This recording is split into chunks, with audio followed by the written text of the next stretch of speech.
If you're married to an abusive or controlling or somehow narcissistic spouse, then you know that something's got to change.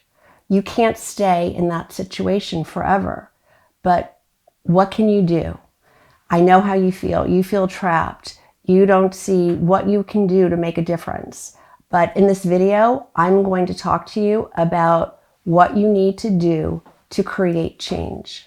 But first, will you do me a favor and subscribe to my channel? That's how these videos are going to get in front of more of the people who really need to hear this information. I'm Victoria McCooey. I'm a narcissist divorce coach, a motivational speaker, and the creator of the Reclaim Your Power system. I help people every day who are right where you are, stuck in a toxic marriage or already engaged in a contentious divorce from a narcissistic spouse.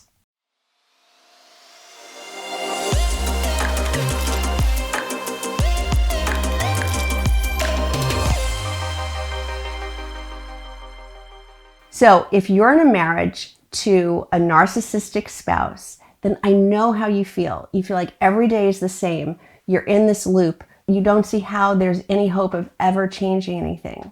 So here's what you shouldn't do. You shouldn't keep doing things the same way. The more you keep doing everything the same way, the more you will get the same result. So what you must do is create a disruption. There must be a change in the status quo. Nothing is going to change if you don't provoke a change. Now, your narcissist is very happy with the way things are. This is exactly what they want. They want the drama. They want the conflict. They want the contentious situation. They want all this angst. This is their comfort zone. So it's up to you. You're the one who's going to have to disrupt this. Now, that might look like changing your routine, something as simple as that. But there's got to be a first step. You have to take some first step toward creating change. Here's a simple 3-step process that will guide you into making these changes. 1, identify your routine.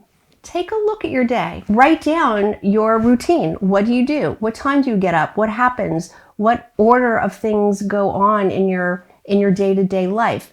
Look at the patterns. Try to get a broad view of what your routine looks like.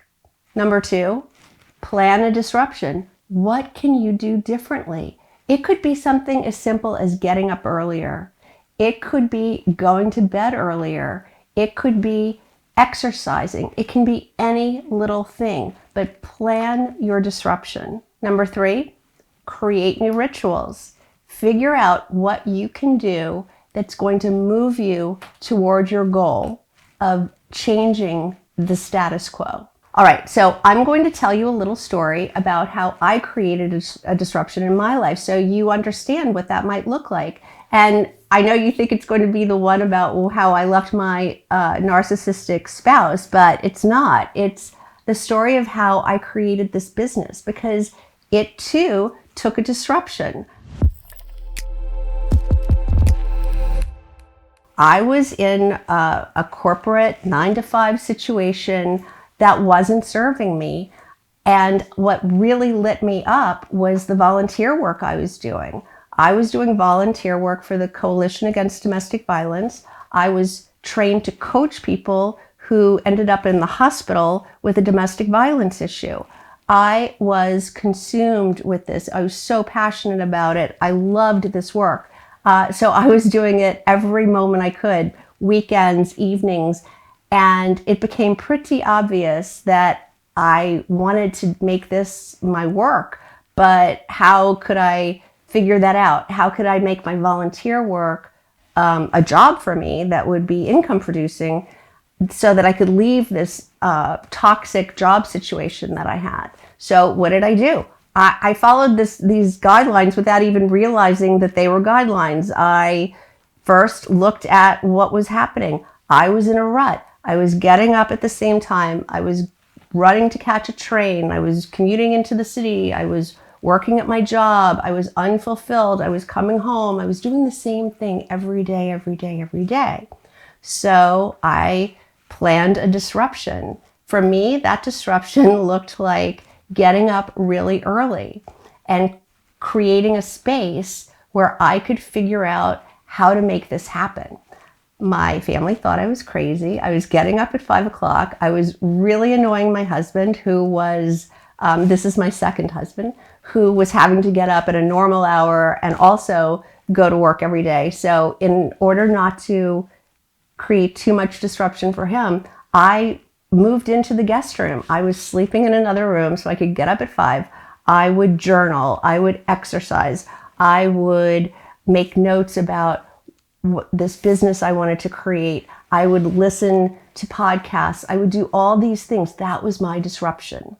And after a while, I felt like I was ready. Like I was ready to start creating this new business. And that can be you. You can do whatever it takes to figure out how to create a new life. So it starts with identifying your routine, planning a disruption, and then creating new rituals that will lead you to the life you want to live. Is that you? Are you stuck in this place where you know you need to make a disruption? If you need some help figuring out how to do that, I would love to help you. You can book an initial session with me. There'll be a link in the description below, and we'll talk about how you might be able to make that kind of disruption in your life. Did you find this information helpful? I sure hope you did. If you liked this video, will you give it a thumbs up? And don't forget to subscribe. I've linked a couple of other videos here that I think you might also like, so I hope I see you in the next video.